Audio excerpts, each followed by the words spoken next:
Thank you, Laura. Good afternoon, everybody. Thank you for coming here today. I'll give the mayor first a crack here to say a few comments. Mayor Mo? Thank you, Chief. Good afternoon. I'll be real brief. I just want to thank members of the council that are behind me, and I want to thank the members of the Laurel Police Department. Men and women of the Laurel Police Department go day in and day out with many challenges here in the city. I know that when the phone rang this morning and we were advised of one of our officers being shot, that is something that I've thought about for many, many years, of the phone ringing and getting that call. But we were able to help the individual. I was able to go down to the hospital, as well as kept informed with the chief, and we kept the council informed. And our commitment is to make sure that we have the resources for our police officers, and we'll continue to do that and support them, as well as the community. I just do want to acknowledge the community for all of their thoughts and prayers and emails and all those different messages and platforms that we now have to use, and thank the community for supporting our police department and the injured officer, and we wish the officer and his family the very best on a speedy recovery. Chief, thank you very much. Thank you, Mayor. Behind me, you see members of our city council, as well as the police command staff and a representative from ATF. So I'll discuss that a little further as we go on. So today before you, you see a very thankful police chief. I'm thankful we're here today, and I'm not discussing that one of my officers was murdered, but I'm discussing that one of my officers survived a vicious felonious assault. This morning, our emergency response team, as well as our criminal investigations division, were conducting a search and seizure and arrest warrant service in relation to an ongoing attempted murder case that occurred here in the city. As you may recall, last Monday, April 11th, we had two simultaneous shootings about 1 o'clock in the afternoon, one on 8th Street and one over near the Laurel Rescue Squad. The one on 8th Street, we made an arrest quickly in that case that day, seizing a handgun.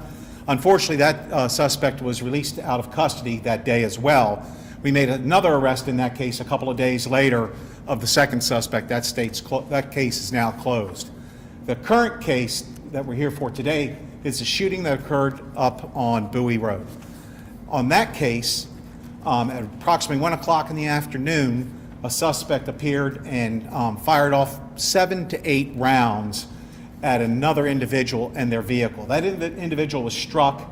They were later transported to our Adams Crowley Shock Trauma Center in Baltimore, treated for their wounds, and subsequent to that, we've now conducted a very thorough investigation. During that investigation, we determined that this was a broad daylight attack. We also determined that the individual had little care or concern for the community. As I mentioned, they fired numerous rounds. It was broad daylight. It was a day off of school. It was a highly trafficked area, and children and members of our community were walking and driving in the area. That gave this person no concern. Since then, we identified that suspect as a Christopher Grayson Sims through the hard work of our Criminal Investigations Division. We obtained a search and seizure warrant for his residence and an arrest warrant charging him with attempted first-degree and second-degree murder, as well as other related charges, including handgun violations.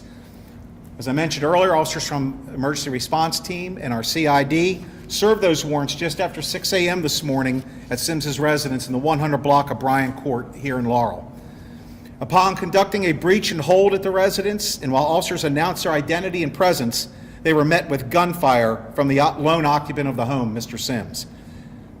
Just so everybody knows what a breach and hold is, it's a method of opening the door for a search warrant service, holding our position, and calling all occupants outside the home before entering a location.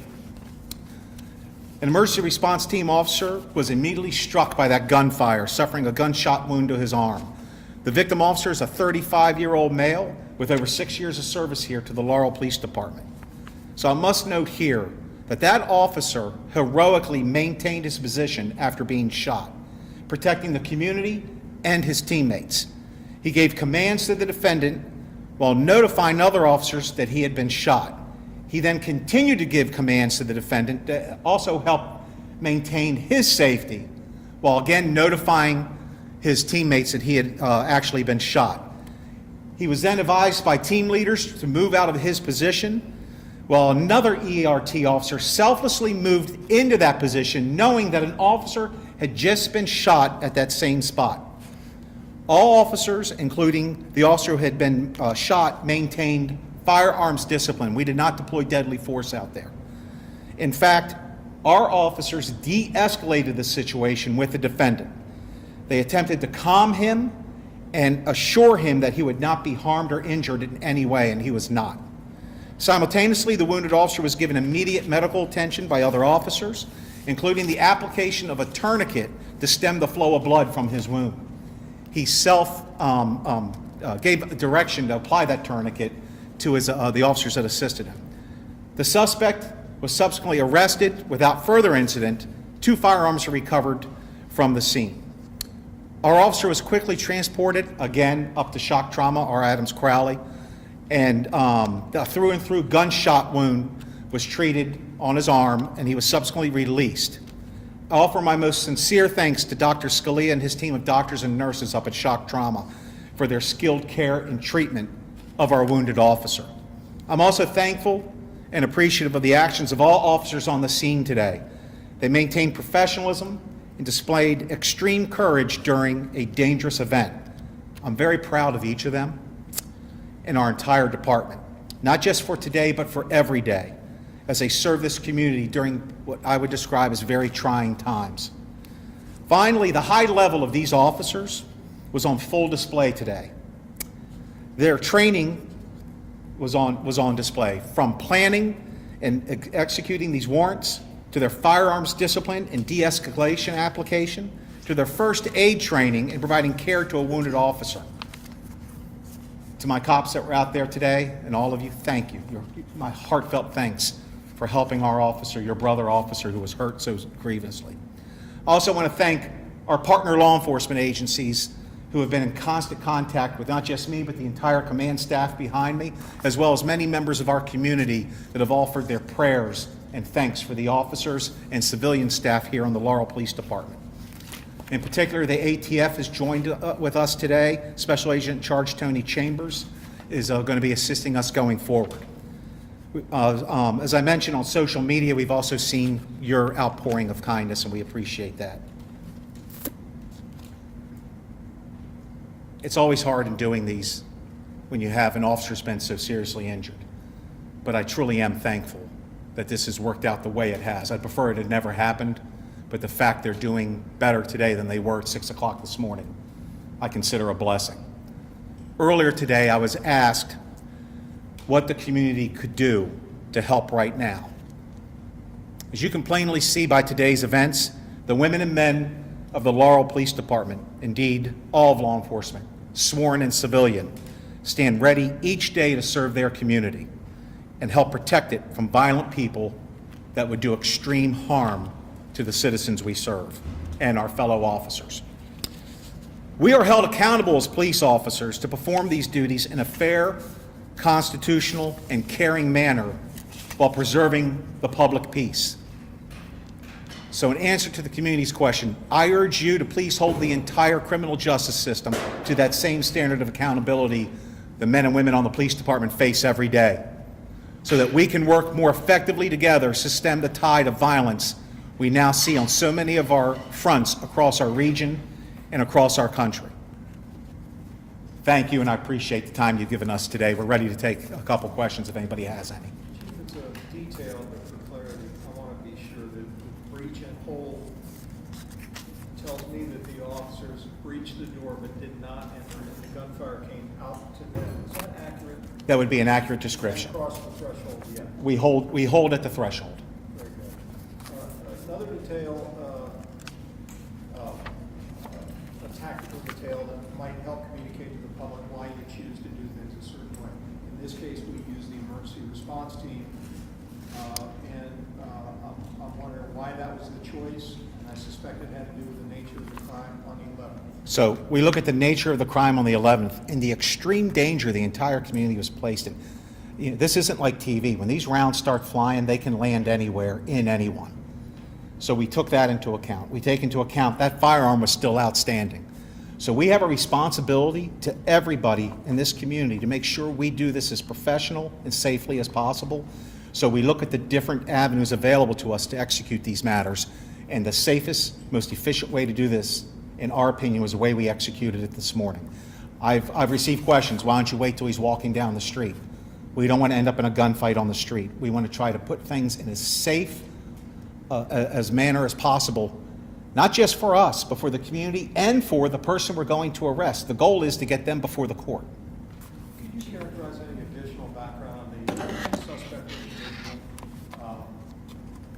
You and I just spoke about sort of an unclear court record, but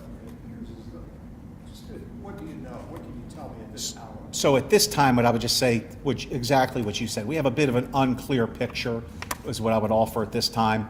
We're going to continue to dig into that court background to see exactly what has transpired in the past. Okay, and then the weapons recovered are the handgun that we see here. I'm not sure it's You got a picture of the handgun, and I believe an AR-15 type rifle, an AR-15 type rifle as well. Was the AR-15 used in this in any way? It's under investigation. I have a similar question to Scott. I was curious on the breach. Thank you, Scott. I'm sorry. How was the door open wide, or is it just enough to hand it? The- And that's how. The door's open wide. Okay. And the second part, could you elaborate a little bit more on your de-escalation? Because we rarely hear positive news about de-escalation. So in this case, even though an officer has been grievously wounded, we've received fire, our officers received fire coming at them. They didn't deploy their firearms. They didn't deploy any other uses of force measures. What they did was they talked to the defendant, and they talked him down. For the purposes of today, what I can discuss is he displayed some concern about some things, and one of our officers talked to him and told him, we're not here to hurt you. We're here to just resolve this. Let's calm this down. And also in the inflection in the officer's voice, a calm manner displayed to the subject that we were there for. I believe that helped resolve this without further conflict. Hey, could you characterize a detail? How big is the team that is at the door at this event? I don't have the exact numbers on that, plus those are some tactical matters that we wouldn't really discuss publicly, how many we bring. Any other questions? Well, for Channel 4 sex, since they got here, we just need to drag this on a little bit. Okay.